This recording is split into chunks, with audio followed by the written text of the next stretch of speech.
Kisah Fransiskus Assisi. Fransiskus dilahirkan di kota Assisi, Italia pada tahun 1181. Ayahnya bernama Pietro Bernardon, seorang pedagang kain yang kaya raya, dan ibunya bernama Donna Pica. Di masa mudanya, sifat Fransiskus sangatlah jauh berbeda dari yang kita kenal. Karena merasa bahwa keluarganya kaya raya, ia memberontak untuk menjalankan bisnis ayahnya. Ia hanya tahu membaca buku dan bersenang-senang untuk menghabiskan waktunya. Namun sikapnya itu berubah total saat dia bergabung dalam peperangan melawan Perugia.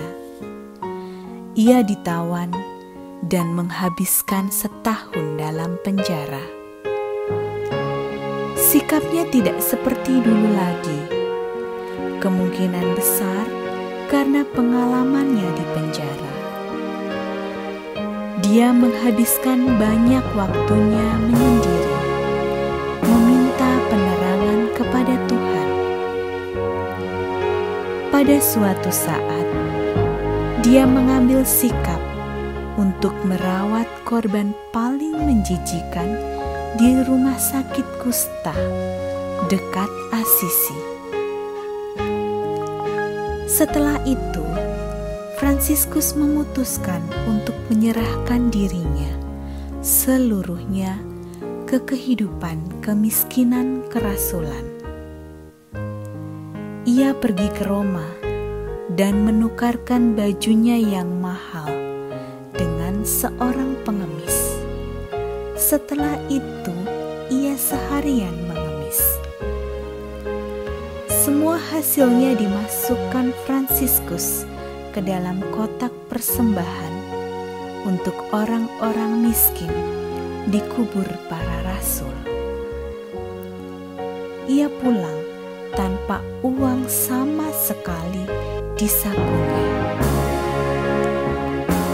Pada akhirnya, setelah mendengar khotbah dari Injil Matius bab 10 ayat 9 yang memberikan kesan yang teramat dalam kepadanya. Setelah mendengarnya itu, menyadarkannya untuk pergi dan memberitakan bahwa kerajaan Allah sudah dekat. Dengan meninggalkan semuanya, ia dengan teman sekotanya Bernardo di Quintaville yang menyumbangkan semua harta miliknya serta rekan-rekannya yang lain untuk melakukan pekerjaan itu, pekerjaan dari Tuhan. Yang mengikutnya dalam setahun mencapai 11 orang. Fransiskus menyebut mereka Fraters Minores dalam bahasa Latin, atau saudara-saudara hina. Kaum Fransiskan kadangkala disebut frater. Istilah ini berasal dari kata saudara dalam bahasa Latin. Saudara-saudara ini tinggal di rumah kusta yang tidak digunakan lagi di Rivotorto, dekat Assisi. Tetapi mereka banyak menghabiskan waktu. Mereka berkeliling di daerah-daerah pegunungan Umbria. Mereka selalu gembira dan bernyanyi, namun juga memberikan kesan yang mendalam kepada para pendengarnya oleh ketulusan mereka. Pada 1209, Fransiskus memimpin pengikutnya ke Roma dan meminta izin Paus untuk mendirikan sebuah ordo keagamaan baru. Setelah beberapa waktu, Fransiskus bersaudara sukses dalam mendapatkan persetujuan Paus Innocent ketiga. Setelah mendapatkan persetujuan itu, mereka mulai dengan usaha yang tekun dan bekerja keras. Mereka masuk dalam pelayanan tempat tinggal bagi orang sakit dan miskin, berkhotbah, dan mereka memiliki misi untuk masuk dalam lingkungan yang lebih luas lagi dengan memberikan pencerahan pada orang-orang kafir. Mereka berkumpul bersama setiap tahun pada hari Pentakosta di gereja kecil di Portuincula di Assisi untuk melaporkan pengalaman mereka dan memperkuat mereka untuk usaha baru. Setelah hidup selama 45 tahun, Fransiskus menutup mata di usia itu juga, tepatnya pada tanggal 3 Oktober 1226. Ia meninggal dengan adanya stigmata atau luka Yesus di tubuhnya. Setelah mengabdikan hidupnya pada Kristus, akhirnya ia dapat hidup damai dengan kebaikan yang ia lakukan di dunia ini. Tentu saja Fransiskus menjadi panutan bagi pengikut-pengikutnya. Mereka melanjutkan karya-karya yang pernah Fransiskus lakukan semasa hidupnya dengan tidak pernah menyerah dan semangat kerendahan hati mereka.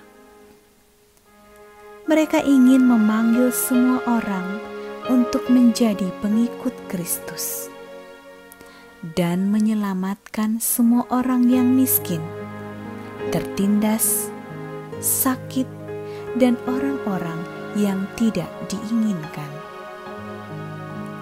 Santo Fransiskus adalah pelindung binatang-binatang dan anak-anak. Pestanya dirayakan setiap tanggal 4 Oktober.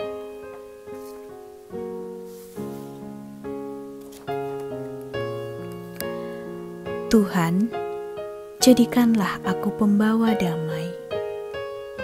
Bila terjadi kebencian, jadikanlah aku pembawa cinta kasih. Bila terjadi penghinaan, jadikanlah aku pembawa pengampunan. Bila terjadi perselisihan, jadikanlah aku pembawa kerukunan.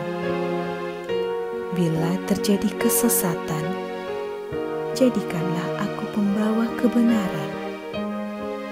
Bila terjadi kebimbangan, jadikanlah aku pembawa kepastian.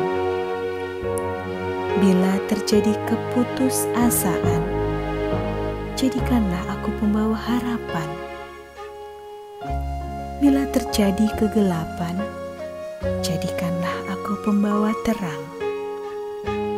Bila terjadi kesedihan, jadikanlah aku pembawa sukacita.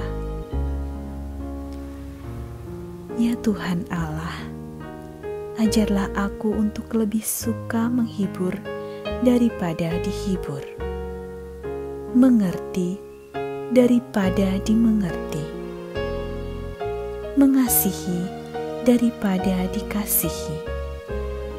Sebab dengan memberi, kita menerima. Dengan mengampuni, kita diampuni. Dan dengan mati suci, kita dilahirkan ke dalam hidup kekal.